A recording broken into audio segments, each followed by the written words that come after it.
But the angel answered and said to the women, "Do not be afraid, for I know that you seek Jesus who was crucified. He is not here, for he is risen. As he said, come and see the place where the Lord lay, and go quickly and tell his disciples that he is risen from the dead, and indeed he is going before you into Galilee. There you will see him. Behold, I have told you." So they went out quickly from the tomb with fear, great joy, and ran to bring his disciples word.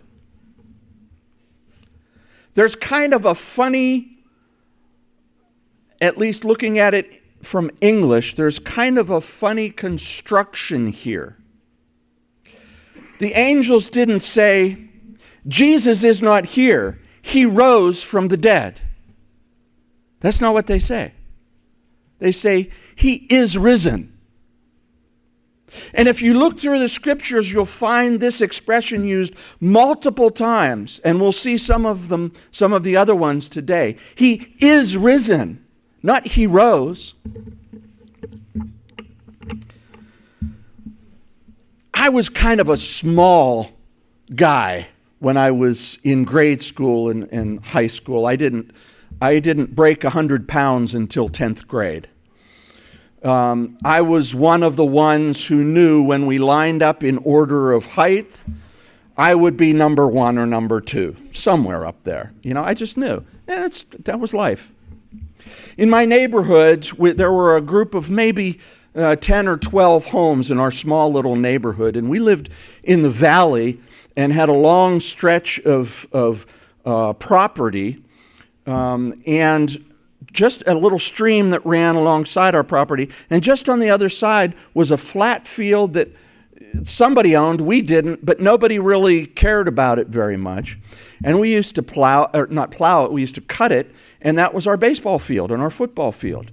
And we would play baseball and football there, depending on the season, every Saturday. I mean, that was life. And of course, baseball we would play multiple times a week. And there was a pickup team from one of the adjacent neighborhoods, and they'd put together a team, and they'd come over and we'd play and so forth.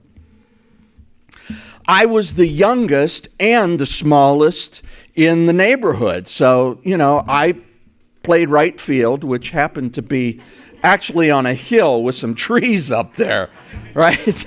I didn't see much activity up there.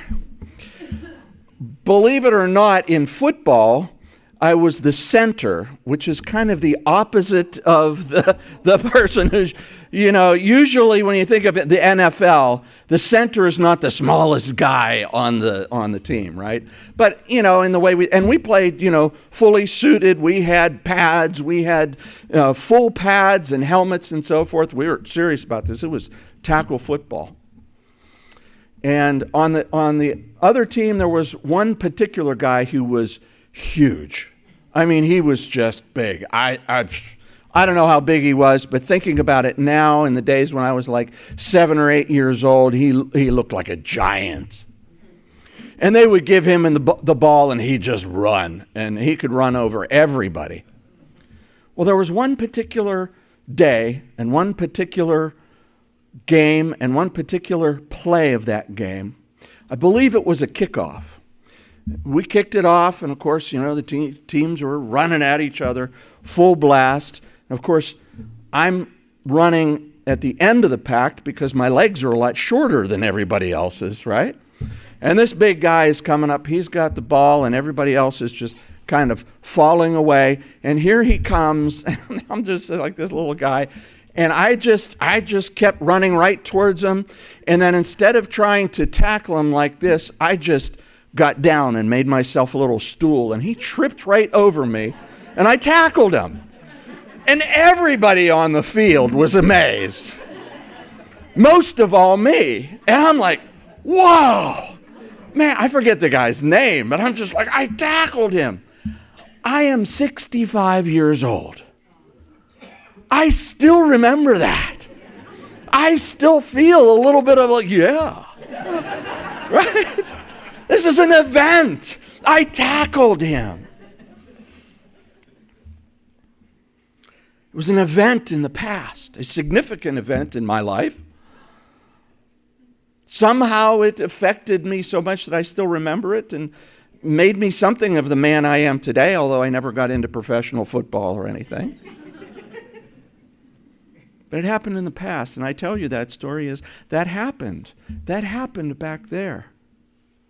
But you'll notice in the Scripture, for the most part, it's not described that Jesus rose from the dead. Oh, you can find that in there. But throughout there's this statement, He is risen. He is risen. Now in the language, in the Greek language, and I'm not a Greek scholar, but there are lots of tenses and moods and 3 or 4 other descriptors of various pieces of the language. And the particular language that's used here in this expression, He is risen, is interesting. Because number one, I don't forget whether it's the mood or the tense or something like that.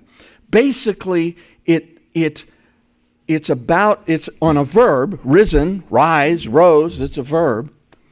But in this context, it's actually an adverb because it's descriptive. And the idea of the tense of this is that it transcends time. It's not saying Jesus rose back there in AD 32.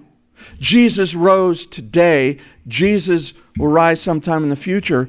It excludes time from it, not from the standpoint of time doesn't matter, but from the standpoint of it's all inclusive. So we're not saying here, what the angel is not saying is, hey, Jesus rose, so of course He's not here.